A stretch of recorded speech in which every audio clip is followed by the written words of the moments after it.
Hello hi welcome नमस्ते, मेरा नाम ऋतिक और आज हम फिर से बात करने वाले हैं एक और इंटरेस्टिंग कंसेप्ट के ऊपर। ये वीडियो सेमेस्टर फर्स्ट के उन बच्चों के लिए मोस्ट इंपोर्टेंट होने वाली है जिनके पास सब्जेक्ट है इंट्रोडक्टरी स्टैटिस्टिक्स फॉर इकोनॉमिक्स। तो चलिए शुरू करते हैं आज की वीडियो को। और आज हम बात करेंगे लेसन नंबर 3 के बारे में, जिसमें मेनली समझेंगे कि सेंट्रल टेंडेंसी होती क्या है, उसे डील कैसे करते हैं, यानी कि मीन मीडियन मोड जो है ना, वो इस कंप्लीट चैप्टर का मेन कंसेप्ट होने वाला है। और इस कंप्लीट सीरीज के नोट्स भी ऑलरेडी प्रिपेयर हो चुके हैं with important question answer PDF. जिन बच्चों को नोट्स परचेज करने हैं वो इस नंबर पे जाए 9667836336 व्हाट्सएप करके नोट्स भी ले सकते हैं। अब हम चालू करते हैं आज का कंसेप्ट। जो हमारा आज का कंसेप्ट है लेसन नंबर 3, यानी कि हमारे पास measures of location and variability, यानी कि लोकेशन क्या होती है डाटा के अंदर और वेरिएबिलिटी का मतलब क्या होता है, ठीक है, वो हम समझेंगे।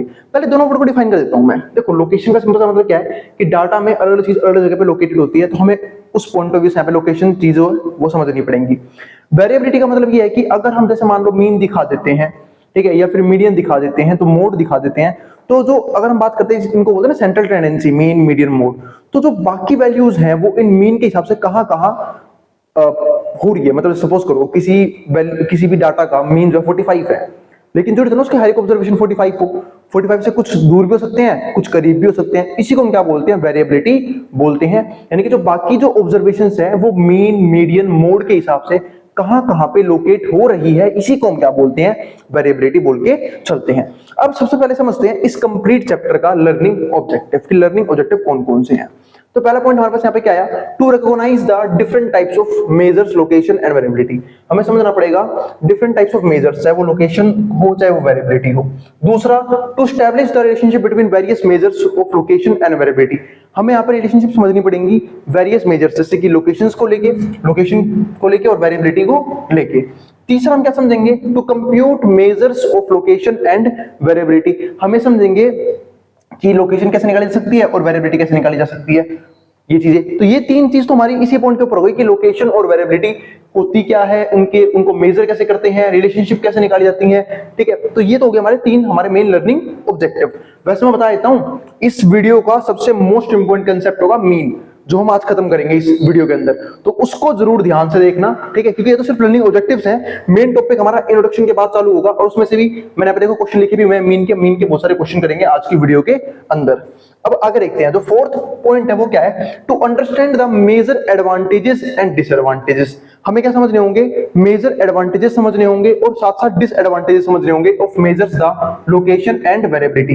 कि भाई हम लोकेशन और वेरिएबिलिटी निकाल तो रहे हैं, लेकिन उसके एडवांटेजेस क्या क्या है, मतलब फायदे क्या है उस चीज के, और नुकसान क्या है, यानी कि डिसएडवांटेजेस क्या क्या होने वाले हैं, वो भी हम डिस्कस करेंगे। इसके बाद जो हमारा फिफ्थ पॉइंट आता है वो क्या आता है, to demonstrate the effects of change in origin. हमें समझना पड़ेगा अगर हम ओरिजिन को चेंज कर रहे हैं किसी भी डाटा के, तो उसका इफेक्ट क्या पड़ता है, and scale on measures of location and variability. इसके बाद सिक्स पॉइंट क्या आता है, to identify the various shape of distribution. हमें समझना पड़ेगा कि वेरियस शेप ऑफ डिस्ट्रीब्यूशंस कौन कौन से हैं, यानी कि डिस्ट्रीब्यूशन के अलग अलग शेप जो है वो कौन से हैं। सेवंथ पॉइंट में क्या आता है, to develop the ability to present mean and variance. हमें यहाँ पे ability, to develop the ability, हमें एबिलिटी यहाँ पे जो है अपने अंदर डेवलप करनी पड़ेगी to present mean and variance, ताकि हम जो है वो मीन को और वेरिएंस क्या होता है समझा दूंगा मैं बाद में, हम वेरिएंस निकालना भी सीखेंगे, ठीक है। तो मीन और वेरिएंस को थ्रू बॉक्स प्लॉट्स। तो ये हमारे 7 लर्निंग ऑब्जेक्टिव है इस कंप्लीट चैप्टर के, यानी कि चैप्टर जो है ना वो थोड़ा सा लेंथी है एज कंपेयर टू हमारे बाकी गए हुए 2 चैप्टर्स। यानी कि हो सकता है इसी चैप्टर के अंदर कम से कम 6-7 वीडियो बन जाए अगर मैं टॉपिक वाइज वीडियो बनाऊं तो, ठीक है। और अगर मैं इसे कंपाइल भी करूंगा तब भी कम से कम मेरे हिसाब से 1.5 से पौने 2 घंटे के आसपास चैप्टर जो है वो फिनिश होगा, ठीक है। अब चालू करते हैं, क्योंकि मैं इसमें देखो भाई न्यूमेरिकल्स हैं, मीन में न्यूमेरिकल्स होते हैं, मीडियन में न्यूमेरिकल्स होते हैं, मोड में न्यूमेरिकल्स होते हैं, तो वो मैं साथ साथ करवाता हुआ चलूंगा, उसे फ्यूचर के लिए नहीं छोड़ूंगा कि हाँ भाई इसके न्यूमेरिकल बाद में कर लेंगे, क्योंकि मैंने मीन कंसेप्ट सीख लिया था, तो उसके 8-10 क्वेश्चन नहीं कर लेते तो मजा कहां से आएगा उसे करने का, ठीक है। तो इसलिए मैंने क्वेश्चन भी देखो यहाँ पे साथ साथ लिख लिए हैं, और ये क्वेश्चन मैंने खुद से नहीं बनाया, आपकी बुक का ही क्वेश्चन है। अब आगे देखते हैं, तो अब चलते हैं पहला टॉपिक जिसका मतलब इंट्रोडक्शन करते हैं इस चीज का। तो descriptive statistics can be divide into 2 सब ग्रुप्स। तो आप लोगों को याद होगा हमने स्टैटिस्टिक्स को 2 ब्रांचेस में डिवाइड किया था, एक था हमारा डिस्क्रिप्टिव स्टैटिस्टिक्स, दूसरा हमारा क्या था, इन्फ्रेंशियल स्टैटिस्टिक्स। अगर हम बात करते हैं डिस्क्रिप्टिव स्टैटिस्टिक्स की, कैन बी डिवाइडेड इनटू 2 सब ग्रुप्स। इसको हम 2 सब ग्रुप्स में क्या करते हैं, डिवाइड करके चलते हैं। अब कौन कौन से हैं 2 सब ग्रुप्स, पहला मेजर ऑफ सेंट्रल टेंडेंसी, कि हम सेंट्रल टेंडेंसी को मेजर कैसे कर सकते हैं? यहाँ पे हमें तीन चीजों को मेजर करना होता है। पहला मीन क्या होता है, दूसरा मीडियन क्या होता है, तीसरा मोड क्या होता है। आज की वीडियो में हम सिर्फ और सिर्फ मीन की बात करेंगे सेंट्रल टेंडेंसी के अंदर। जो बी पॉइंट है वो क्या है, मेजर्स ऑफ वेरिएबिलिटी। हम वेरिएबिलिटी कैसे मेजर कर सकते हैं? It represent the spread of data. मैंने कहा था ना कि डाटा कितना फैला हुआ है, इसी को यहाँ पे क्या बोलते हैं, हम यहाँ पे वेरिएबिलिटी बोल के चलते हैं। मतलब मीन तो हमारी एक वैल्यू आ गई, लेकिन सारी वैल्यू जो सारी ऑब्जर्वेशन है वो मीन के आसपास ही हो सकती है, लेकिन बिल्कुल मीन के ऊपर लाई करे या बिल्कुल मीन पे हो, ये थोड़ा सा मुश्किल होता है। तो हमें ये भी देखना होता है कि जो बाकी जो वैल्यूज हैं वो मीन से कितनी डिफरेंट है, कहां कहां पे लोकेट हो रखी है, इसलिए तो इसे बोलते हैं लोकेशन एंड वेरिएबिलिटी। ठीक है, तो वही चीज यहां पे है। तो it represent the spread of data around the averages, की एवरेज के हिसाब से डाटा जो है वो कहां कहां पे स्प्रेड हो रखा है। It denotes the variation in the data, और यही नहीं, ये भी दिखाता है कि डाटा में वेरिएशन कितना है। The most widely used measures of variability are change. तो जो मोस्ट वाइडली मेजर्स हैं वेरिएबिलिटी के आर चेंज। ठीक है, ये चेंज भी होते हैं, स्टैंडर्ड डेविएशन एंड वेरिएंस। मैं आपको समझाता हूं कि वेरिएबिलिटी या फिर वेरिएंस का इतना इंपॉर्टेंस क्यों है। इसमें एग्जांपल समझते हैं। देखो, दो तरह के बच्चे होते हैं। अब दो तरह के बच्चे क्या, मैं बोल सकता हूं कि भाई दो बच्चे हैं, दोनों के जो है 90-90% है, दोनों के जो है 90-90% है। ठीक है, लेकिन ये 90-90% वाला जो बच्चा है, इसके जो है ना ऑलमोस्ट सभी में 90 के आसपास है, मतलब बिल्कुल 90 के करीब। जैसे इस किसी में 89 हो गए, किसी में 91 हो गए, किसी में 92 हो गए, तो किसी में 88 हो गए। इस तरीके से इस बच्चे के मार्क्स हैं 90% वाले के। एक 90% वाला बच्चा ये भी है जिसके किसी में 100 भी है, 100 भी है, किसी में 98 भी है, तो किसी में 75 भी है। ठीक है, तो ये देखो इसकी जो वैल्यूज है ना कहीं क्या हो रही है, डिफर कर रही है, मतलब ज्यादा डिस्टेंस पे आ रही है। किसके हिसाब से? उसकी परसेंटेज के हिसाब से। इस बच्चे के जो मार्क्स हैं वो ऑलमोस्ट क्या है, स्टेबल है, मतलब 90 के आसपास ही, ज्यादा दूर दूर नहीं जा रहे। आपने देखा होगा, अगर मैं एग्जांपल दूं, यहाँ पे प्रैक्टिकल एग्जांपल, आपने क्रिकेट के बैट्समैन देखे होंगे, है ना। कुछ बैट्समैन ऐसे होते हैं जिनका एवरेज स्कोर काफी अच्छा होता है, बट अगर आप उसके इंडिविजुअल स्कोर की बात करो मैचेस में, तो कभी वो 0 पे आउट हो जाते हैं और कभी चल गए तो 200 बना के भी निकलते हैं। जैसे क्रिस गेल साहब, है ना, कुछ ऐसे थे, मतलब चल गए तो भाई मैच पार लगा देंगे, नहीं चले तो उन्हें स्टार्टिंग में ही रोक दो, स्टार्टिंग में आउट कर दो, टिकने मत दो, है ना। वो हाल था उन लोगों का, लेकिन उनका एवरेज काफी अच्छा था। कि क्या अब बात है भैया, इस चीज से मतलब क्या है, मतलब एवरेज से मतलब है भाई, बहुत मतलब है। अब मैं आपको सोच के बताता हूं, अगर जब भी कोई जो है ओपनिंग के लिए आता होगा बैट्समैन, तो क्या ओपनिंग के लिए हमें कभी भी ऐसे बैट्समैन को भेजना चाहिए जो टिक के ना खेल पाए, जो सिर्फ आए शॉट्स उड़ाए? ऐसा तो नहीं होना चाहिए। क्यों? क्योंकि अगर वो बाई चांस आउट हो गया, चले गया तो बहुत अच्छी बात है, वो अकेले पूरा मैच को जिता देगा, लेकिन अगर वो बाई चांस आउट हो गया तो वो टीम को कहीं ना कहीं डिमोटिवेट कर देगा। जो प्लेयर्स है बाकी डिमोटिवेट हो जाएंगे, वो अच्छे तरीके से नहीं खेल पाएंगे आने वाले प्लेयर्स। इसलिए क्या बोलते हैं कि ओपनिंग के जो प्लेयर्स होते हैं उन्हें कम से कम जो है 10, अगर हम बात करते हैं वनडे मैच की, है ना, तो उस टाइम पे कम से कम 10 ओवर्स 12 ओवर्स टिकना चाहिए, विकेट नहीं उड़नी चाहिए। तो हम बोल सकते हैं कि हाँ, जो मैच है वो हमारे हाथ में है, जो आगे वाले प्लेयर्स हैं उनके पास क्या होगा, रिस्क लेने का टाइम होगा, वो खेल पाएंगे अच्छे तरीके से। तो वही चीज होती है। तो इसलिए जो है ना, हम कई बार वेरिएंस जो है वो फाइंड आउट करते हैं। वेरिएंस एंड डेविएशन, वेरिएबिलिटी, ये सब इसीलिए चेक की जाती है। ठीक है, इसका काम खत्म हो गया, इसको मैं इरेज कर देता हूं। तो मुझे समझाने के लिए था कि वेरिएंस का मतलब क्या होता है और क्यों हम वेरिएंस निकालने की कोशिश करते हैं। इसके बाद जो हमारा अगला पॉइंट आता है वो आता है मेजर ऑफ सेंट्रल टेंडेंसी। चलो चलते हैं, अब आता है वीडियो का असली टॉपिक, जिसमें हम सबसे ज्यादा टाइम स्पेंड करने वाले हैं, यानी कि मीन कैसे फाइंड आउट किया जाता है। तो मेजर्स ऑफ सेंट्रल टेंडेंसी, जिसमें बात करें मीन की, तो मीन का सिंपल मतलब क्या होता है, एवरेज वैल्यू। किसी भी सीरीज की, किसी भी कंटिन्यूअस डाटा की एवरेज वैल्यू क्या होगी। तो मीन का मतलब क्या आया, एवरेज वैल्यू ऑफ डाटा, की डाटा का एवरेज, डाटा सेट का एवरेज वैल्यू क्या है, represented which can be calculated by adding the value of all observation।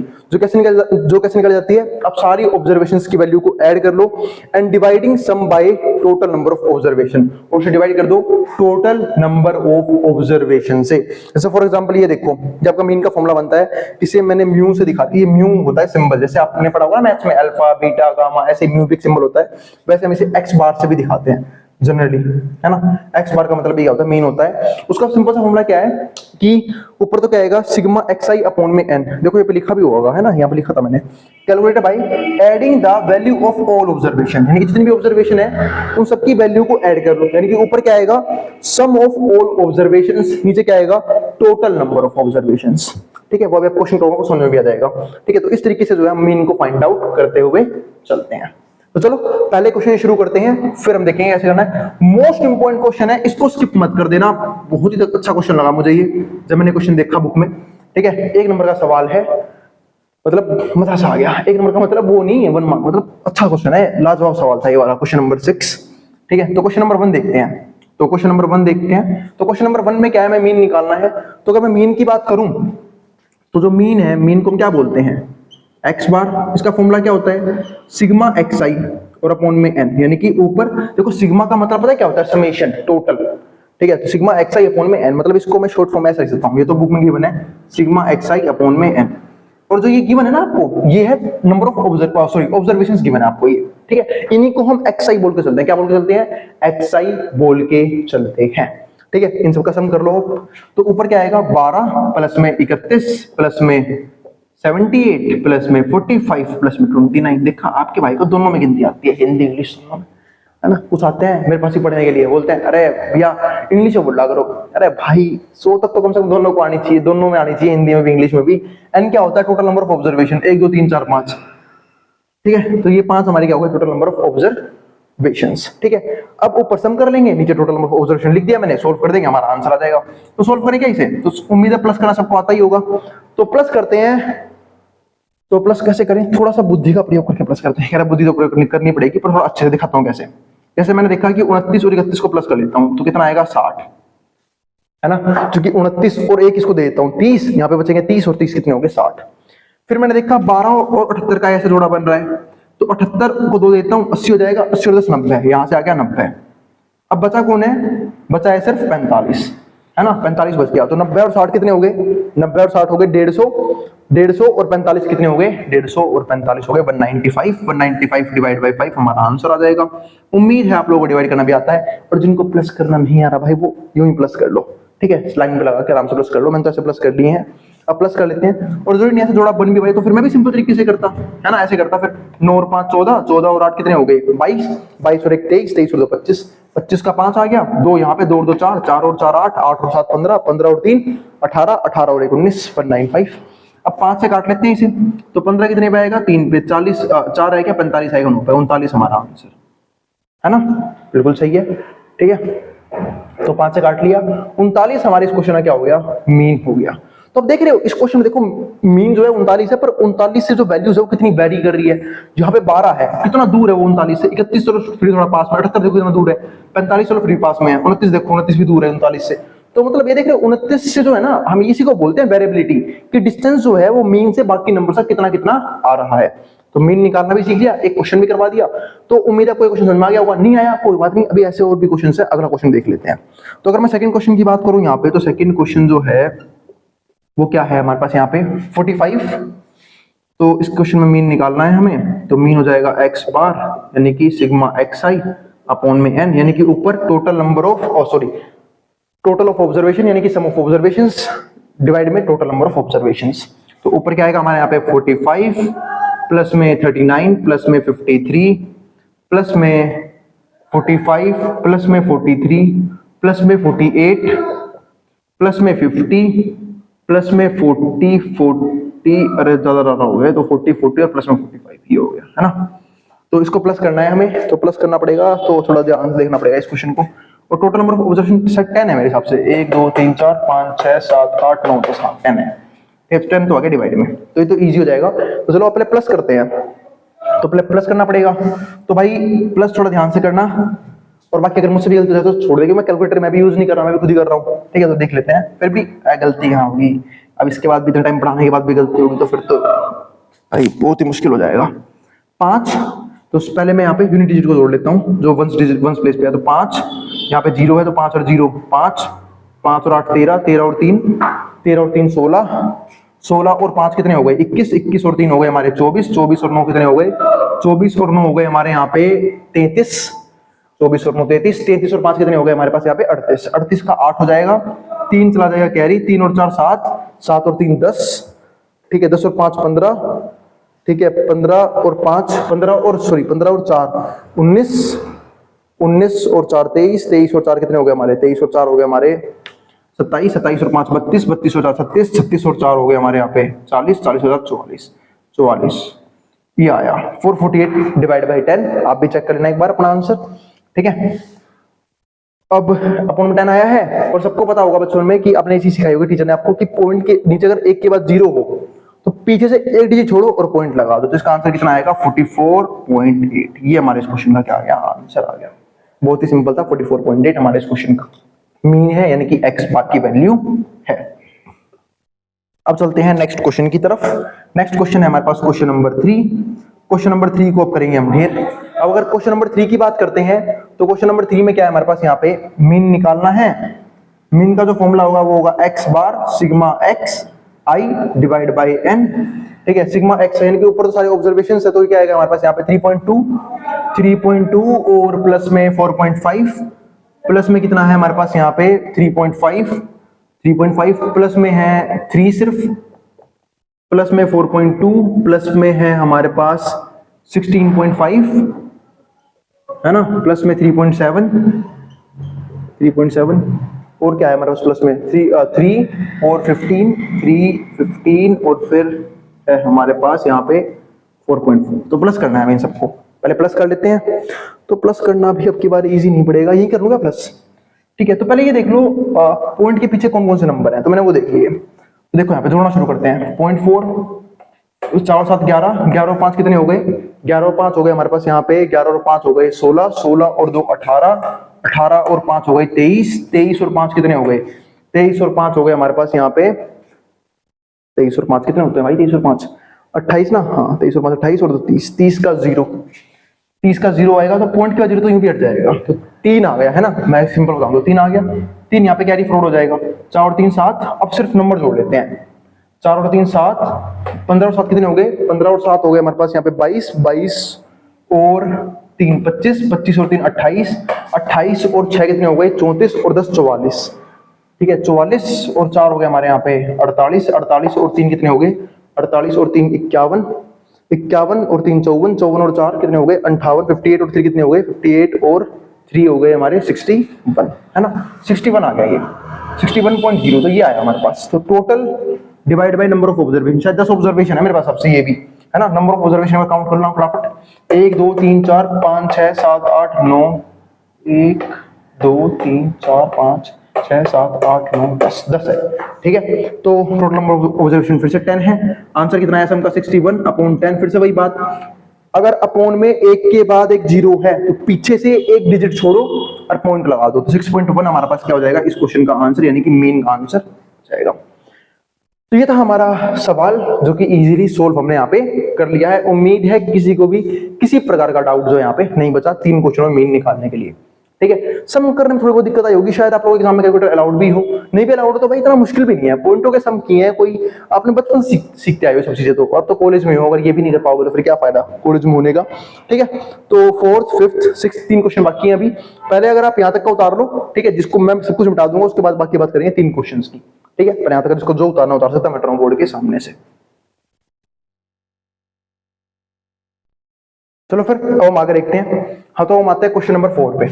Question number 4 थोड़ा सा इंपॉर्टेंट है एज कंपेयर टू बाकी 3 क्वेश्चन, क्योंकि अब तक हम तीनों क्वेश्चनों में सिर्फ मीन निकालते आए हैं, इस क्वेश्चन में मीन नहीं निकालना है। देखो इसमें मीन गिवन है, तो mean of the following number is 24। Mean जो है वो इस नंबर का कितना है 24 है, तो मीन 24 है तो हमें निकालना क्या है, उसने बोला है find the value of P, but is the P की वैल्यू निकालनी है हमें। तो देखो उसने मीन कितना दे रखा है 24 दे रखा है, तो एक सिंपल सी बात है, पहले तो आपको मीन का फॉर्मूला पता होना चाहिए। भाई मीन को हम दिखाते हैं एक्स बार से, जिसका फॉर्मूला बहुत इजी होता है सिग्मा xi अपॉन में टोटल नंबर ऑफ ऑब्जर्वेशन। यहाँ पे किसी को दिक्कत नहीं होनी चाहिए। तो अगर मैं सिग्मा xi की बात करूं तो सिग्मा xi कितना हो जाएगा हमारे पास यहाँ पे 16 प्लस में 18 प्लस में 19 प्लस में 21 प्लस में p प्लस में 23 प्लस में 27 प्लस में 29 प्लस में 29, ये हो गए हमारे टोटल सम ऑफ ऑब्जर्वेशंस, ठीक है। और नीचे आएगा टोटल नंबर ऑफ ऑब्जर्वेशन। अब ऑब्जर्वेशन काउंट कर लो, 1 2 3 4 5 6 7 8 9 10 ऑब्जर्वेशन है, तो कितनी आ गई ऑब्जर्वेशन 10 ऑब्जर्वेशन आ गई, ये 10। अब एक सिंपल सी बात है, भाई मैंने मीन का फॉर्मूला क्यों लगाया, क्योंकि मेरे को मीन पता है भाई, मेरे को मीन पहले से ही पता है, मुझे पता है इसका आंसर कितना है। कितना है इसका आंसर 24 दे रखा है ना उसने, मीन 24 है। तो बस अब मुझे करना क्या है, मुझे यहाँ पे इन सबका सम करना है, इन सारे नंबरों का। पी कभी भी सम नहीं होगा इनके साथ, ध्यान रखना एक बात होगी, मुझे पी भी लगाए थे सम में। अरे भाई आप लोगों को पता है बचपन में जब हम अलजेब्रा पढ़ते थे, हम क्या बोलते थे कि लाइक टर्म्स जो है ना वो प्लस माइनस होते हैं। अब पी तो वेरिएबल है, बाकी सब कांस्टेंट है, सिर्फ आप नंबर को प्लस करोगे, पी को अलग से लिखोगे। तो पी को मैंने अलग से प्लस में लिख लिया है, बाकी सबको प्लस कर लेते हैं। तो 9 और 9 18, 18 और 7 कितने हो गए? 18 और 7 हो गए हमारे 25, 25 और 3 28, 28 और 1 29, 29 और 9 कितने हो गए? 29 और 9 हो गए हमारे यहाँ पे 29 और 9 हो गए 38, 38 और 8 कितने हो गए? 38 और 8 हो गए 46, 46 और 6 कितने हो गए हमारे? 46 और 6 हो गए हमारे 52, 52 का 2 यहाँ पे आएगा 5, 5 और 2 7, 7 और 2 9, 9 और 2 11, 11 और 2 13, 13 और 2 15, 15 और 1 16, 16 1 17, 17 और 1 18, 18 आया है ना 182। तो ये आया है हमारे पास। डिवाइड में कितना है हमारे पास यहाँ पे 10। एक सिंपल सी बात है, आप लोगों ने मैथ से पढ़ा हुआ है सब चीजें कि भाई जब भी कोई चीज जो डिवाइड में होती है वो अगर बॉर्डर के यानी कि इक्वल्स टू के उस तरफ जाए तो मल्टीप्लाई में आती है। आती है नहीं आती? बिल्कुल आती है। तो बस 10 को वहां भेज दो मल्टीप्लाई में। तो 10 को यहाँ से हटा रहा हूँ, यहाँ ले आया मल्टीप्लाई में। अब सबको पता है भाई 24 गुणा में 10 कितना होगा? 240। कुछ लोग इसको मल्टीप्लाई करेंगे, अरे मेरे भाई 24 गुणा में 24 जीरो लगा दे आगे, है ना? तो p प्लस में 182, 182 यहाँ का माइनस हो जाएगा, 240 माइनस में 182 बराबर है p के। तो p की जो वैल्यू आएगी वो आएगी 240 में से 182 गए तो 200 डालो, 40, 40 और 18 कितने हो गए? 58, 58 आंसर। तो p की वैल्यू कितनी आ गई? 58। अब करते हैं सवाल नंबर 5। सवाल नंबर 5 भी कुछ इस जैसा ही है ना? तो कुछ इस जैसे ही तो सोल्व कर लेते हैं। तो कुछ इस जैसा ही है। तो क्वेश्चन नंबर 5 में है क्या? कहां गया क्वेश्चन नंबर 5 ही रहा। तो देखो मीन दे रखा है 6 8 x + 2 10 2x - 1 का और n 2 का is 9। तो मीन दे रखा है हमें, तो मीन का फॉर्मूला लिख रहा हूं मैं सीधा। मीन जो है ना x बार, ठीक है, सम ऑफ ऑब्जर्वेशंस कितने हैं हमारे पास यहाँ पे ऑब्जर्वेशन? ये थे 6 + 8 प्लस में x + 2 और प्लस में कितना है 10 प्लस में 2x - 1 प्लस में 2। कितनी ऑब्जर्वेशन है? एक बार काउंट करना फटाफट से, काउंट करते हैं ऑब्जर्वेशंस को। तो मैंने देखा 1 2 3 4 5 6 ऑब्जर्वेशन है मात्र। तो मात्र 6 ऑब्जर्वेशन है। मीन मुझे पहले से गिवन है कितना है? मीन 9। तो 9 यहाँ पे आएगा, ऐड कर लेता हूँ इन सबको। 6 और 8 कितने हो गए? 14, 14 और 2 कितने हो गए? 14 और 2 16, 16 और 10 26, 26 में से 1 गया 25 और 2 कितना? 27, 27 आ गया। प्लस में x और 2x कितना हो जाएगा? 3x, क्योंकि लाइक टर्म ऐड कर सकते हैं हम, तो 3x लिखेंगे यहाँ पे। और 6 को यहाँ भेज देता हूँ लगे हाथ, और जब 6 को डिवाइड से यहाँ भेजूंगा तो 6 यहाँ आ जाएगा। इस 6 को यहाँ भेजा है भाई मीन के साथ, तो 6 9 54, क्योंकि डिवाइड में था तो यहाँ के मल्टीप्लाई में आएगा। 54 हो गया ये, यहाँ पे है 27 प्लस में 3x। आगे सोल्व करता हूँ तो 27 यहाँ के माइनस का हो जाएगा। तो 54 माइनस में 27 बराबर आएगा 3x के, तो कितना बचेगा? 27। 27 इक्वल्स टू 3x। x की वैल्यू कितनी आएगी? 27/3 यानी कि 9। x की वैल्यू होगी 9। अब x 9 आ गया। उसने चीज और बोली थी यहाँ पे इस क्वेश्चन में, find the value of x and the observation of data. Data की ऑब्जर्वेशन निकालनी। तो ये वाली ऑब्जर्वेशन कितनी होगी? अरे x के लिए 9 आई है तो 9 प्लस में 2, ये वाली ऑब्जर्वेशन होगी 11। तो ध्यान रखना कितनी होगी ये वाली ऑब्जर्वेशन? 11। और जब यहां करूंगा तो 9 दूनी 18, 18 में से 1 गए 17, ये वाली ऑब्जर्वेशन होगी 17। तो बस हमने बाकी सारी ऑब्जर्वेशंस भी निकाल ली और x की वैल्यू भी निकाल ली। अब आते हैं आज की वीडियो के मोस्ट इंपोर्टेंट सवाल के ऊपर, सवाल नंबर 6, है ना?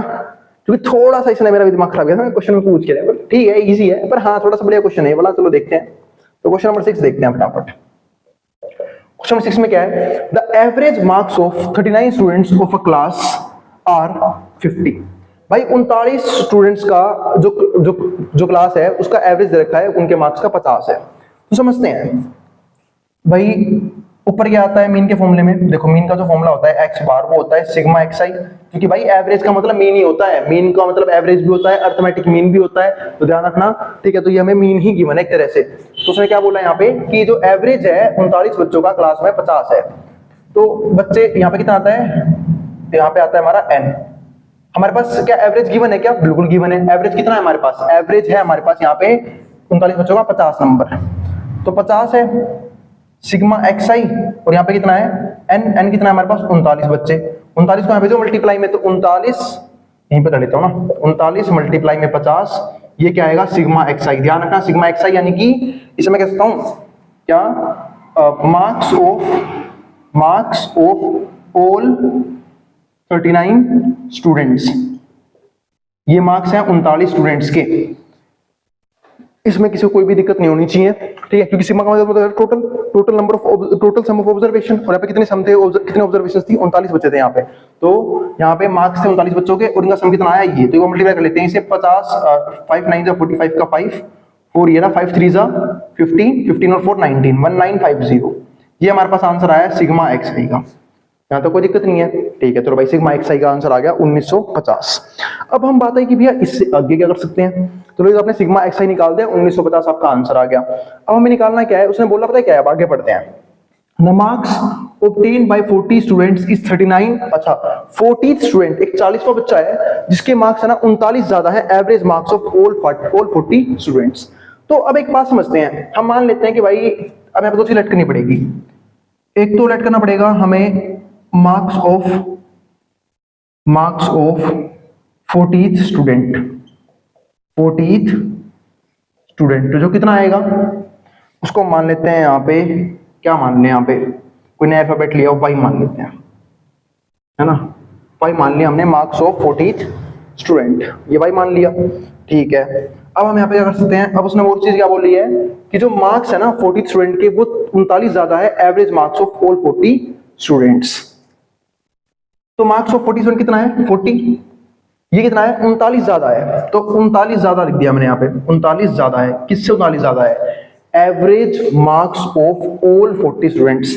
तो क्या हमें ये पता है क्या, हमें ये भी नहीं पता, हमें एवरेज मार्क्स तो निकालने, उसने क्या बोला है, उसने बोला find the mean marks of all 40 student, हमें ये भी निकालना ही है, तो इसको भी लेट कर लेते हैं। तो कितना मान लेते हैं, डब्ल्यू मान रहे हैं, ठीक है, या फिर जेड मान लेते हैं, सबसे इजी, एक्स वाई जेड में क्वेश्चन चल रहा है, जेड मान लेते हैं, ठीक है। तो यहाँ पे मैं लिख लेता हूँ average marks of all 40 students कितने हो गए, जेड मान दी हमने, ठीक है। तो उसने बोला था कि जो 40th स्टूडेंट है यानी जो 40वां बच्चा है उसके मार्क्स एवरेज मार्क्स है, यानी कि 40 बच्चों के एवरेज मार्क्स से 39 ज्यादा है। तो बिल्कुल सही लिखा है मैंने कि भाई इसके मार्क्स इससे 39 ज्यादा है। कई बच्चे यहाँ पे कंफ्यूज होते हैं कि भाई 39 आपने यहाँ पे क्यों नहीं ऐड किया, अरे भाई ये पहले ही ज्यादा है, अगर मैं इसमें 39 ऐड कर लेता मेरे भाई तो ये बराबर कहां से होते हैं, मैं तो बराबर करने है ना, तो जो कम है उसमें 39 ऐड करूंगा ना मैं, तो उसमें कंफ्यूज मत होना बिल्कुल भी, ठीक है। तो ये चीज हो गया हमारे पास यहाँ पे। अब समझते हैं हम, अब देखते हैं, हम निकालते हैं यहाँ पे अब यहाँ पे फॉर्मूला लगाते हैं average marks of 40 students, average marks of 40 student, यानी कि हम निकालते हैं 40 बच्चों का एवरेज मार्क्स। वो कैसे आएगा, वो आएगा हमारे पास यहाँ पे एवरेज, एक मिनट यहाँ पे क्या बोलते हैं उसे, हाँ, टोटल मार्क्स ऑफ 39 स्टूडेंट्स जो मुझे पता है, प्लस में 40th स्टूडेंट के मार्क्स, ठीक है, यहाँ पे लिख लेना मार्क्स ऑफ 40th स्टूडेंट, ठीक है। क्योंकि देखो अगर मुझे एवरेज मार्क्स निकाले 40 बच्चों के, तो मुझे ऊपर क्या चाहिए, सारे के सारे 40 के 40 बच्चों के टोटल मार्क्स। तो 39 बच्चों का तुम्हें पता है टोटल मार्क्स, देखो ये निकाल रखे मैंने, ये निकाल रखे 1950, 40 का पता ही नहीं मुझे कितना है, और डिवाइड में क्या आएगा हमारे पास 40, क्योंकि अब बच्चे 40 हो चुके हैं। अब देखो एवरेज मार्क्स ऑफ 40 स्टूडेंट, उसको हमने क्या लेट किया था, जेड लेट किया था, तो जेड आ गया। इस जेड की ही मुझे वैल्यू फाइंड आउट करनी है, समझ लेना इस बात को, हमें इस जेड की ही वैल्यू फाइंड आउट करनी है। टोटल मार्क्स ऑफ 39 स्टूडेंट बिल्कुल पता है 1950, ठीक है। 40वें स्टूडेंट के नंबर कितने हैं, 40वें स्टूडेंट के नंबर जो है, तो मार्क्स ऑफ 40th स्टूडेंट वो कितना है, तो इतना y, हमने y लेट कर रखा था, और 39 प्लस जेड, इसको मैं लिखता हूं 39 प्लस जेड, क्योंकि मुझे पूरी इक्वेशन देखो, पहले या तो तुम y लिख लो, मान लो मैंने y लिख भी दिया यहाँ पे कि भाई 40वें बच्चों के मार्क्स y थे, डिवाइड में कितना आएगा 40। उम्मीद है आप लोगों को समझ में आ रही है, दोबारा बता देता हूँ, ठीक है, फिर समझ लो भाई। z क्या है, एवरेज मार्क्स ऑफ 40 स्टूडेंट जो मुझे निकालना है, उसके लिए मुझे क्या चाहिए होगा, 40वें बच्चे का मार्क्स भी चाहिए जो कि y मान रखा है मैंने, और बाकी 39 बच्चों का मार्क्स मुझे पता ही है, टोटल 1950 है, और डिवाइड टोटल 40 ऑब्जर्वेशन है तो 40 से डिवाइड कर देंगे हम यहाँ पे। अब बात क्या है कि भैया हमें पता है कि हम जो है एक टाइम पे एक ही वेरिएबल निकाल सकते हैं, एक ही क्वेश्चन से, मुझे y को हटाना पड़ेगा, तो y हटेगा यहाँ से, y किसके बराबर है 39 प्लस जेड के, तो y लिखूं चाहिए लिखूं, बात तो एक ही है, तो मैंने 39 प्लस जेड लिख लिया इसे, और नीचे कितना है हमारे पास यहाँ पे 40। अब सोल्व करो इसे, तो 40 यहाँ आएगा, मल्टीप्लाई में तो कितना हो जाएगा 40z, तो ये हो गया 40z, ठीक है 40z, और यहाँ पे क्या बचा हमारे पास 1950 प्लस 39 कितना हो जाएगा, 1950 प्लस 30 होता है 1980, 191989 ये हो गया, प्लस में क्या है जेड, जेड को यहाँ लिया हो तो जेड यहाँ के माइनस का हो जाएगा, तो 40 जेड माइनस में जेड, ये हो जाएगा 1989। तो ये हो जाएगा हमारे पास 39 जेड बराबर है 1989। अगर मैं जेड की वैल्यू निकालना चाहूं तो वो आएगा 1989 डिवाइड बाई 39। अब इसे 13 से काट सकते हैं क्या? 9 9 10 10 18 18 27, हाँ 9 से इसे डायरेक्टली पहले 3 से काट लेते हैं ना, 3 से काटूंगा तो 18 आएगा 6 पे ऊपर, क्योंकि 19 तो आता नहीं है, तो और क्या बचेगा 1, फिर 18 आएगा 6 पे, ये 9 आएगा 3 पे, इसे 13 पे काट लिया। अब इसे इससे काट लिया 13 से, तो 13 से काटूंगा 13 पंजे 65, एक रह गया 13 कम 13 51 आंसर है। तो बस ये हमारा आंसर, कितनी मेहनत से निकाला हमने जेड की वैल्यू, और मैं जेड ही निकालना था, फिर बोल रहा हूँ क्योंकि मैं निकालना था एवरेज मार्क्स ऑफ 40 स्टूडेंट, जो कितना आया 51 आया। क्वेश्चन हमारा यहाँ पे क्या हो गया, फिनिश हो गया। ठीक है, तो ये था हमारा आज का कंसेप्ट। मैंने यहाँ पे आपको सिंपल मीन ही सिखाया है। ठीक है, सिंपल मीन यानी कि मैंने यहाँ पे किसी भी क्वेश्चन में अब तक वो यूज नहीं किया, क्लास इंटरवल वगैरह यूज नहीं किया, क्योंकि वो यूज भी नहीं हो रखे बुक के एग्जांपल्स में, बुक के क्वेश्चन में। ठीक है, अगर फ्यूचर में अगर कोई क्वेश्चन आता है उसका, या फिर मैं आगे देखता हूँ कि क्वेश्चन करवा रखे हैं, तो हम उस टाइम को डिस्कस कर लेंगे, या फिर एक सोच रहा हूँ क्वेश्चन करवा ही देता हूँ, है ना, कर ले क्या क्वेश्चन, चलो फिर एक क्वेश्चन कर लेते हैं। ठीक है ठीक है, 1 मिनट वेट करना बस, फिर आगे देखते हैं। चलो अब आगे देखते हैं। हाँ, तो मैं क्या कह रहा था कि अब मीन निकाल लेते हैं एक फुल फ्लैश सवाल का। हमारे पास में एक कंटीन्यूअस सीरीज है जिसमें क्लास इंटरवल गिवन है 0 से 2, 2 से 4, 4 से 6, 6 से 8, 8 से 10, 10 से 12, 12 से 14। उसकी फ्रीक्वेंसी गिवन है 1 2 1 5 6 2 3। हमें इसका मीन निकालना है। तो वैसे आपको बता देता हूँ, ये चीज आपने ना क्लास 10th में सीखी थी कि इसका मीन कैसे निकाला जाता है। ठीक है, पर थोड़ी सी याद शायद आप लोग कमजोर हो गए, भूल गए होगे, कोई नहीं, मैं याद दिला देता हूँ। ठीक है, कैसे इन क्वेश्चंस का मीन हमें निकालना होता है। सबसे पहले हम क्या निकालते हैं, एक्सआई। क्या निकालते हैं सबसे पहले, एक्सआई यानी कि क्लास मार्क्स इसको हम बोल देते हैं। और क्लास मार्क्स क्या होती है, बिल्कुल बीच की वैल्यू, 0 और 2 के बिल्कुल बीच की वैल्यू। अब कोई भी बच्चा बता देगा भाई ये बात कि 0 और 2 के बीच में क्या आता है ना। ठीक है, तो 0 और 2 के बीच में क्या आता है, यहाँ पे हमारे पास 1 आता है ना, सबको पता है। 2 और 4 के बीच में 3 आता है। और मान लो कि भाई तुम्हें पता नहीं लग रहा, ठीक है, मतलब जो अब मैं इसमें क्या बोलूं, मान लो तुम्हें बिल्कुल पता नहीं लग रहा, तो कैसे करोगे, 2 नंबरों को ऐड कर लेना।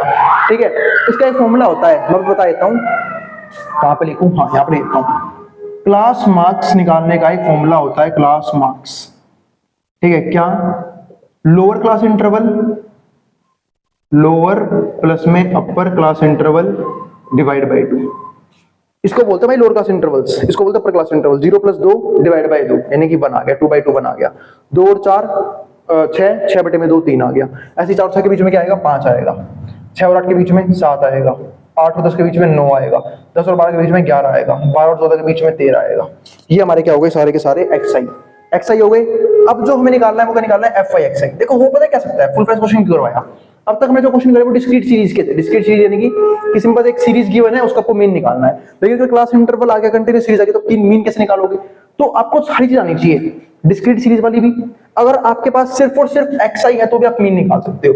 कैसे, क्योंकि एक्सआई कहीं ना कहीं निकला तो क्लास इंटरवल से ही है। अगर क्वेश्चन वाला डायरेक्ट मुझे एक्सआई गिवन देता है कि बिल्ले भाई ये एक्सआई है, ये एफआई है, तो मेरे और इजी है, मुझे क्लास इंटरवल की जरूरत ही नहीं पड़ेगी। मैं डायरेक्टली एक्सआई लूंगा, एफआई लूंगा और मीन का फॉर्मूला लगा दूंगा। वो कैसे निकलेगा, कैसे निकलेगा भी समझा देता हूं।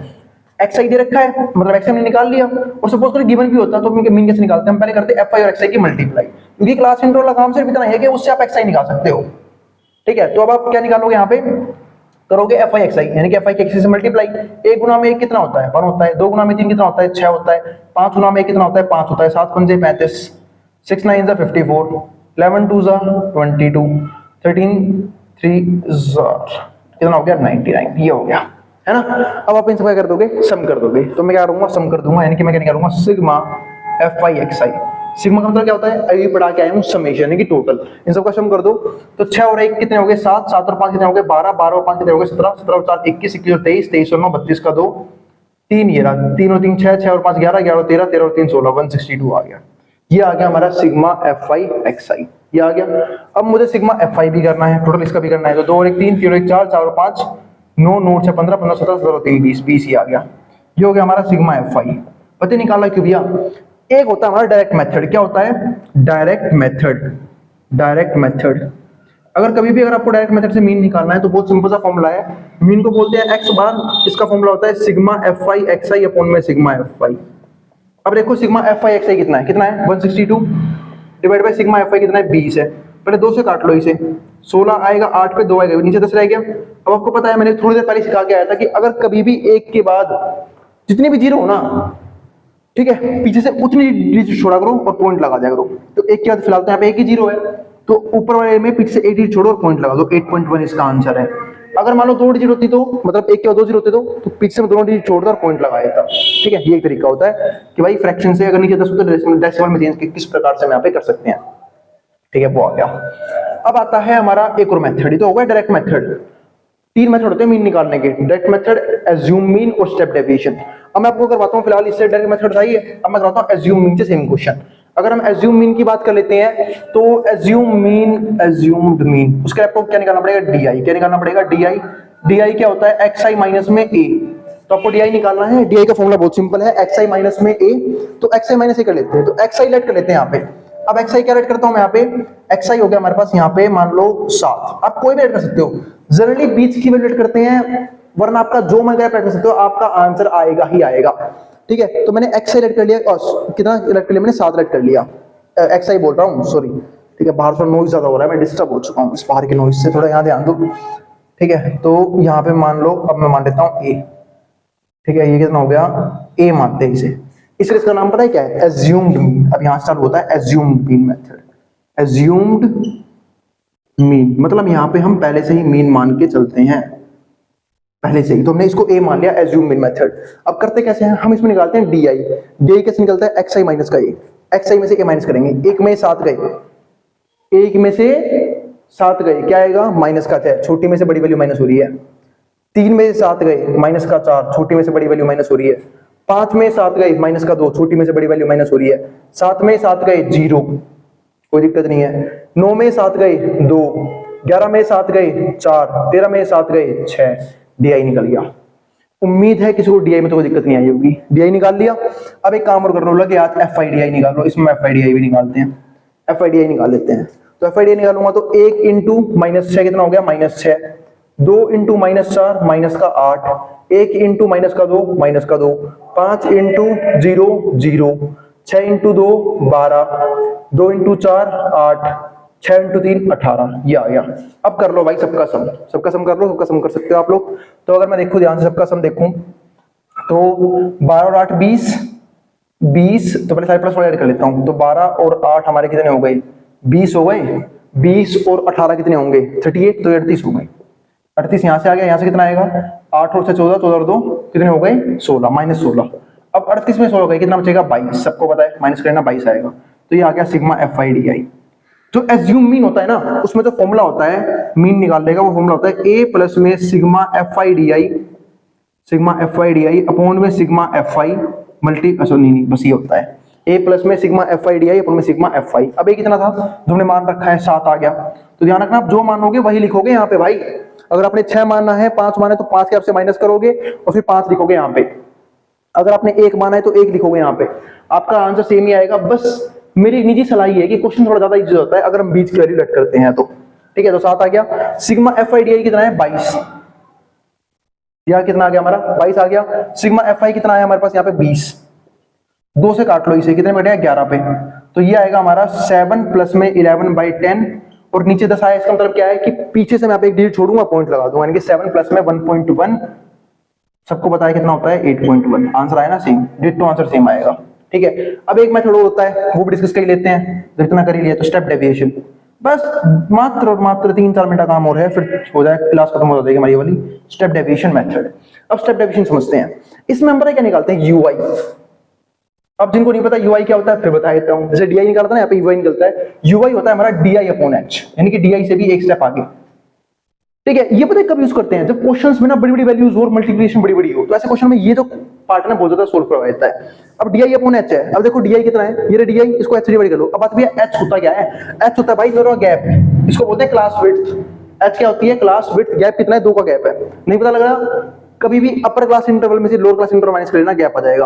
अब बच्चे क्वेश्चन यहाँ पे और ही पूछ सकते हैं कि भैया अगर मान लो कि यहाँ पे गैप में अगर डिफरेंस हुआ तो चलो मान लो आपके क्वेश्चन का गैप होगा तो 2 का है, लेकिन अगर किसी क्वेश्चन में गैप में डिफरेंस आया तो तुम एक कॉमन गैप उठा लेना। और अगर तुम्हें कॉमन गैप भी नहीं मिल रहा तो अपनी मर्जी से कुछ भी एच मान लेना जो तुम्हें ईजी लगे। ठीक है, जिसे डिवाइड करना इजी हो। जैसे यहाँ तो गैप 2 है तो 2 से डिवाइड करूंगा तो -6/2 कितना हो जाएगा, -3।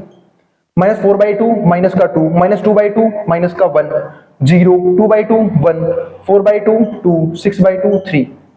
ठीक है, ये पता है किस लिए होते हैं? देखो मान लो सपोज करो यहाँ तो क्लास इंटरवल इजी थी, मैं आपको एक थोड़ी सी स्पष्ट समझाना चाहूंगा। क्लास इंटरवल इजी थी, सपोज करो यहाँ पे ये लिखा हो 0 से 200, 200 से 400, 400 से 600, तो यहाँ पे xi बड़े बड़े आते हैं आंसर।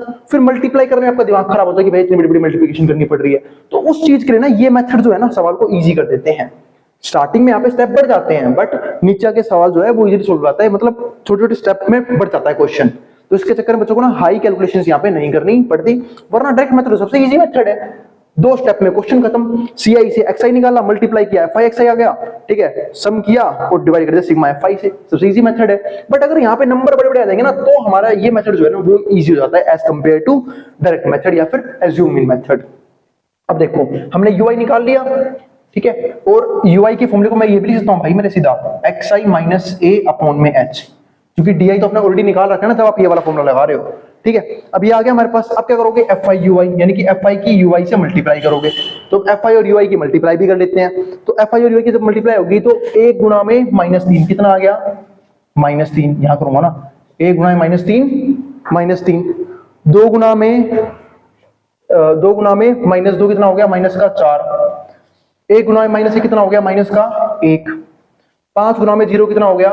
0, 6 गुना में 1 कितना हो गया? 6, ठीक है, 2 गुना में 2 कितना हो गया? 4, और 3 गुना में 3 कितना हो गया? 9। ये आ गया FI UI।